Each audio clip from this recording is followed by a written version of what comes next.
Good morning बच्चों। Good morning sir. आज हम लोग ठीक है √2 एक अपरिमेय संख्या है सिद्ध करना सीखेंगे। ठीक है, हमने पिछली वीडियो में बोला था कि हम लोग अपने वीडियो में ऐसे क्वेश्चन को कवर करेंगे जो एग्जाम में कई बार पूछे जा चुके हैं या इस बार पूछने की सबसे अधिक संभावना है। ठीक है, हर एक बार यानी हर साल एग्जाम में रूट एक अपरिमेय संख्या है। ठीक है, √2 या √3 या √5 एक अपरिमेय संख्या है, सिद्ध कीजिए, ऐसा क्वेश्चन आता है। ठीक है, इसीलिए इस एग्जाम की दृष्टि से यह क्वेश्चन बहुत ही इम्पोर्टेंट है, इसलिए ध्यान से आप लोग देखिएगा। अगर आप लोग एक चीज़ जान गए कि √2 एक अपरिमेय संख्या है कैसे सिद्ध होता है, ठीक है, तो आप √5, ठीक है, √3, √7, √11 संख्या भी सिद्ध कर सकते हैं आसानी से। ठीक है, सारा कहने का या लिखने का तात्पर्य वही रहेगा, सिर्फ केवल ठीक है नंबर चेंज हो जाएंगे। अगर यहाँ पे लिख दें कि √2 एक अपरिमेय संख्या है तो ये तो हम लोग सिद्ध करना अभी देखेंगे ही कैसे सिद्ध होता है। इसके जगह पर अगर √5 लिख दे तो जो जो हम लिखेंगे सब वही रहेगा, सिर्फ नंबर चेंज हो जाएगा। जहाँ जहाँ √2 रहेगा वहाँ वहाँ √5 हम लोग कर देंगे। ठीक है, तो इस क्वेश्चन को हम लोग रटेंगे नहीं, समझेंगे कि कैसे सिद्ध होता है। ठीक है, समझना है इसको। तो चलो आओ वीडियो स्टार्ट करते हैं आज का क्लास। देखो कह रहा है कि √2 एक अपरिमेय संख्या है, सिद्ध कीजिए। तो सबसे पहले हम लोग लिखेंगे हल। क्या लिखेंगे बाबू? खेत में चला वाला हर बैल ना रे, हल। ठीक है, सॉल्यूशन। देखो बाबू, हल सबसे पहले जो हमको अगर ऐसे क्वेश्चन सिद्ध करना होता है तो सबसे पहले हम लोग लिख लेते हैं, ठीक है, कि ये देखो क्या लिखा हुआ है, एक अपरिमेय संख्या है, इसके विरोधाभासी में, ठीक है, यानी इसका उल्टा हम लोग लिखेंगे कि √2 एक परिमेय संख्या है। माना कि क्या लिखेंगे बाबू? माना कि हम लोग मान लेते हैं विरोधाभासी में, माना कि √2 एक परिमेय संख्या है। क्या है? परिमेय संख्या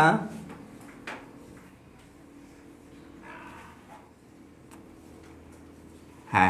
हो गया बाबू कि माना कि √2 एक परिमेय संख्या। अपरिमेय नहीं मानेंगे, परिमेय विरोधाभासी यानी उसका उल्टा। ये हम जान रहे हैं कि यह अपरिमेय संख्या, लेकिन इसको सिद्ध करने के लिए हम लोग इसको मानेंगे कुछ टाइम के लिए कि यह परिमेय संख्या है। ठीक है, अब देखो बाबू,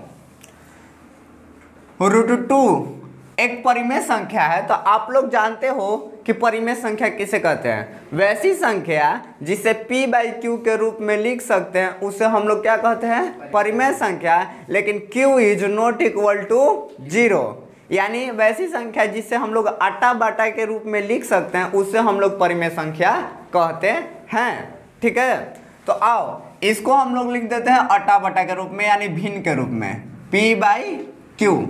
ठीक है, इसके नीचे 1 लिख सकते हैं और यहाँ पे लिखेंगे कि जहाँ p और q सभाज्य संख्या है। सभाज्य। अब आप लोग ठीक है, और q is not equal to 0 होता है। अब सभाज्य संख्या का मतलब आप लोग नहीं समझ रहे होंगे कि जहां p और q सभाज्य संख्या, सभाज्य संख्या का मतलब होता है कि अगर आप लोग p और q का, ठीक है, मान लो इसे HCF, अगर p और q का HCF निकालोगे ना बाबू तो आपका वो 1 आना चाहिए, उसी को हम लोग बोलते हैं सभाज्य संख्या। ठीक है, जैसे में देखिए, मान लो कि यहाँ पे हमारा 2 है और 3 है, तो इन दोनों का अगर हम लोग HCF निकालेंगे, ठीक है, जैसे में इसका देखो कि आ जाएगा 2 × 1, इसका कितना आ जाएगा बाबू? 3 इंटू 1। इन सब में क्या कॉमन है? 1। तो इसका HCF कितना हो जाएगा? 1।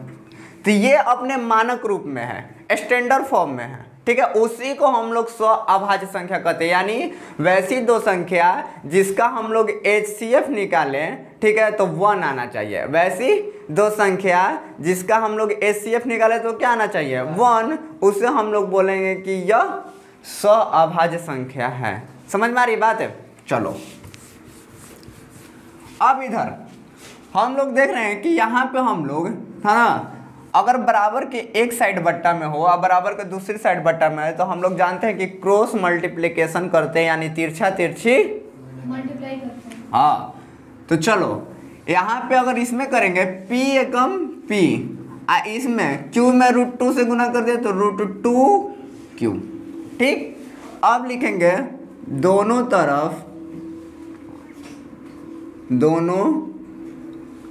तरफ वर्ग करने पर, क्या करने पर बाबू? वर्ग करने, ठीक है, समझ में आ रही बात? तो वर्ग कर दो p का स्क्वायर, ठीक है, पावर √2q का स्क्वायर। कोई दिक्कत? वर्ग करेंगे तो ये क्या हो जाएगा? p स्क्वायर हो जाएगा। यहाँ पर √2 में गुना कर दिए तो क्या हो जाएगा? एगो 2, q में गुना किए तो q स्क्वायर। कोई दिक्कत है? यहाँ तक समझ में आ रही है? चलो इसको हम लोग मान लेंगे इक्वेशन फर्स्ट। क्या मान लेंगे? समीकरण फर्स्ट। अब देखो यहाँ पर हम देख रहे हैं कि जो p है, p स्क्वायर है, वो 2 से डिविजिबल है, क्योंकि यहाँ q का गुणनांक क्या है? 2। तो जब ये इधर आएगा तो इधर क्या हो जाएगा? p स्क्वायर का भागा में 2 हो जाएगा नीचे। तो इसका मतलब क्या है कि जो हमारा p स्क्वायर है वो 2 से विभाजित हो रहा है, ठीक है। जो p स्क्वायर है वो क्या हो रहा है? 2 से विभाजित हो रहा है। तो यहाँ पे लिखेंगे चूंकि p स्क्वायर 2 से विभाजित है। क्या है बाबू? विभाजित है, ठीक है। अब इसीलिए p भी हमारा p भी 2 से, ठीक है, विभाजित होगा। अब कैसे? ये बात को समझो थोड़ा सा। देखो अगर हम बोल दिए कि मान लो कि हमारा 4 का स्क्वायर जो है, यानी इससे मान लो 4 का स्क्वायर जो है वो 2 से डिविजिबल है, तो मान लो 4 का स्क्वायर कितना हो गया बाबू? 16। ये 2 से डिविजिबल है कि नहीं है? कट गया 8 बार में, भाग लग रहा है ना, विभाजित हो रहा है। तो इसका मतलब 4 भी 2 से विभाजित होगा। यही बात यहाँ पे कह रहा है कि p स्क्वायर अगर 2 से विभाजित है तो p भी 2 से विभाजित होगा। जैसे मैं 4 का स्क्वायर अगर 16 2 से विभाजित है, कट रहा है ना, तो 4 भी हमारा क्या होगा? 2 से विभाजित होगा। समझ में आ रही बात है?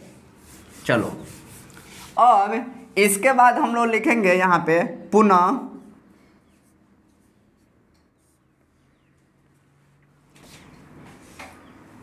p बराबर 2m, ठीक है।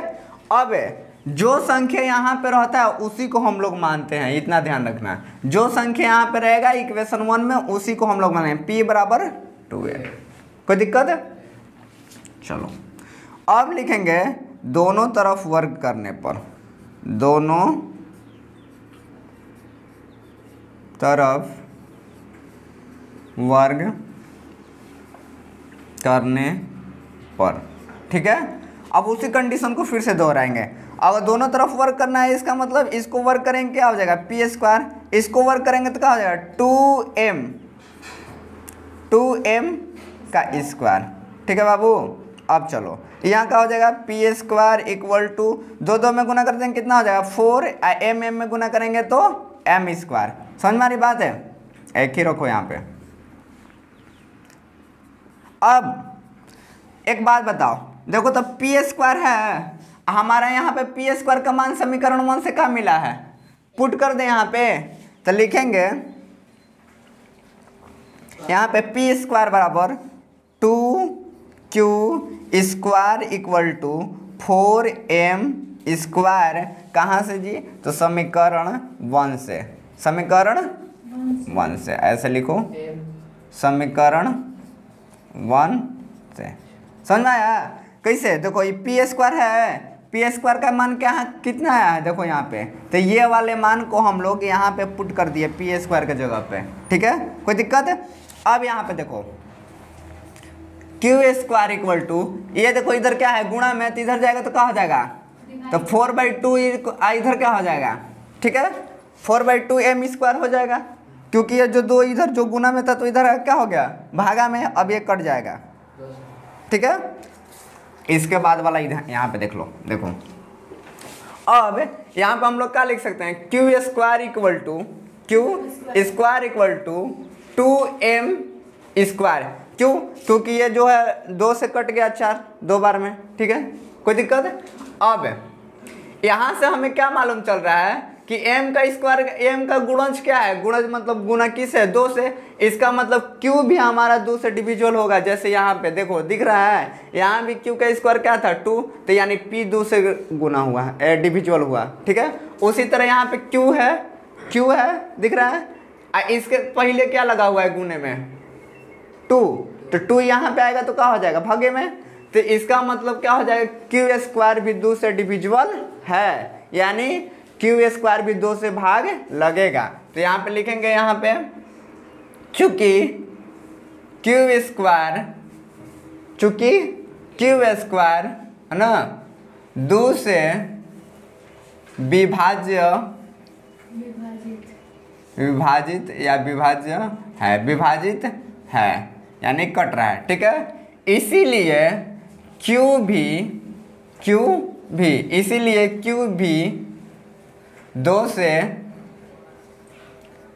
विभाजित होगा, 2 से क्या होगा बाबू, विभाजित होगा। समझ में आ गया? अब आप लोगों को एक चीज देखने को मिलेगा कि हम लोगों ने बोला था कि जो जहाँ पे P और Q स्व अभाज्य है, मतलब इसका HCF 1 आना चाहिए, ठीक है, यानी ऐसी कोई संख्या इन दोनों में P और Q में नहीं होना चाहिए जो कि 1 के अलावा कोई और उभयनिष्ठ हो। तो यहाँ पे हम लोग देखे, ऐसे जो हम आपको एग्जाम्पल देके दिखाए थे 3 और 2 का, 2 दिए थे ना, 3 2, मान लीजिए इन दोनों का अभाज्य, इसमें दोनों का HCF कितना है, तो अगर HCF निकालेंगे तो 1 आएगा, क्योंकि इन दोनों में कोई कॉमन ना है, ठीक है। तो ये क्या है, ये हमारा स्व अभाज्य संख्या है। हम लोग क्या बोले, स्व अभाज्य संख्या शुरू में क्या बोले थे कि वैसे दो नंबर जिसका HCF 1 है, ठीक है, और कोई चीज ना हो। तो हम यहाँ पे देख रहे हैं कि जो हमारा P है, यहाँ पे देखो समीकरणों में जो हमारा P है, यहाँ से मालूम चल रहा है कि जो हमारा P है वो क्या है, 2 से विभाजित है। तो अब हम लोग जानते हैं 1 से भी विभाजित है और 2 से भी विभाजित है। यहाँ पे देख रहे हैं जो Q है, Q भी 1 से भी विभाजित है और 2 से विभाजित है। तो इसमें उभयनिष्ठ कितने हो गए, 1 और 2 ना, तो इसका मतलब क्या है, ये गलत है, ठीक है, गलत है कि नहीं। अगर अपरिमेय संख्या रहता, यानी जहाँ पे हमारा P और Q स्व अभाज्य संख्या है, अगर स्व अभाज्य संख्या रहते तो यहाँ पे इसका HCF सिर्फ 1 आना चाहिए था, सिर्फ 1, लेकिन यहाँ पे कितने आ रहे हैं, यहाँ पे 1 भी आ रहा है और 2 भी आ रहा है। समझ में आ रही बात है, 1 से तो डिविजुअल है, ये है कोई नंबर 1 से डिविजुअल होता है, लेकिन इसके बाद ये देख रहे हैं कि यहाँ 2 से भी विभाजित हो रहा है, और यहाँ पे भी जो P है हमारा वो भी 2 से विभाजित हो रहा है, Q भी हमारा 2 से विभाजित हो रहा है। तो इसमें मतलब क्या कि यहाँ HCF जो आ गया 2 आ गया, एगो 1 आ गया और एगो 2 आ गया, 2 नंबर है ना यहाँ पे, इसके HCF है क्या, यहाँ पे 1 आ गया और 2 भी आ गया, तभी तो ये दोनों विभाजित हो रहा है 2 से। तो लिखेंगे अतः, यहाँ पे लिख दो, अतः हमारी मान्यता, हम लोगों ने क्या माना था कि माना कि √2 एक परिमेय संख्या है, तो अतः हमारी मान्यता गलत है, क्या होती है, गलत है, ठीक है। √2 एक परिमेय संख्या, √2 एक परिमेय संख्या नहीं, अपरिमेय संख्या है। चलो अब बताओ इसमें कहाँ कोई दिक्कत है,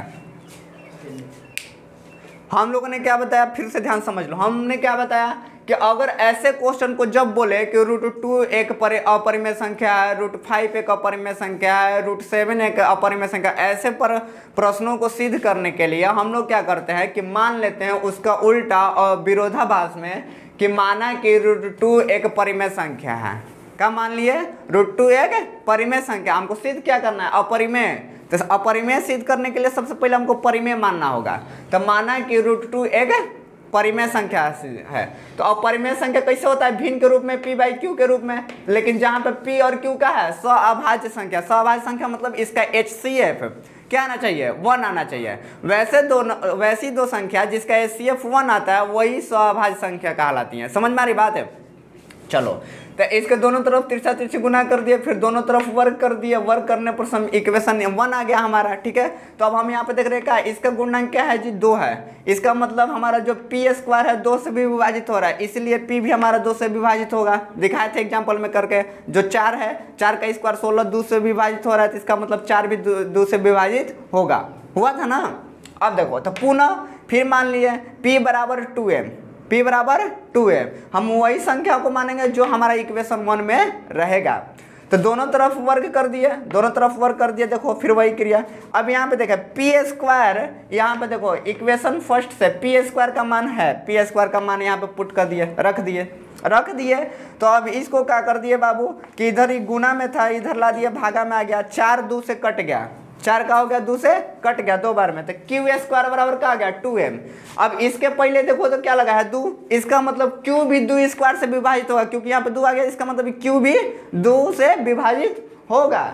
इसलिए q² 2 से जब विभाजित हो रहा है तो q भी 2 से विभाजित होगा। ठीक है, तो अतः हमारी मान्यता गलत है। हमारी मान्यता क्यों गलत है, तो हम लोग साफ साफ बोल देंगे कि देखेंगे कि जहाँ जो संख्या सहभाज्य संख्याएं होती है उसका HCF क्या आता है, 1 आता है। लेकिन यहाँ पे तो ये जो Q है वो भी 2 से विभाजित हो रहा है, अब P भी 2 से विभाजित हो रहा है। इसका मतलब यहाँ HCF तो 2 आ गए, एगो तो 1 आ गया और एगो 2 आ गया। समझ में आ रही बात है। अतः हमारी मान्यता गलत है, √2 एक अपरिमेय संख्या है। सारे कॉन्सेप्ट क्लियर। किसी को कोई दिक्कत, डाउट्स है, पूछना है कुछ? नहीं ना, किसी को कोई डाउट, कुछ पूछोगे? चलो, तो ये क्वेश्चन बहुत ही इम्पोर्टेंट है एग्जाम के दृष्टि से, इसलिए आप लोग इसे अच्छे से उतार लो, स्क्रीनशॉट ले लो, जो करना है कर लो। ठीक है, मिलते हैं अगली क्लास में अगले टॉपिक के साथ।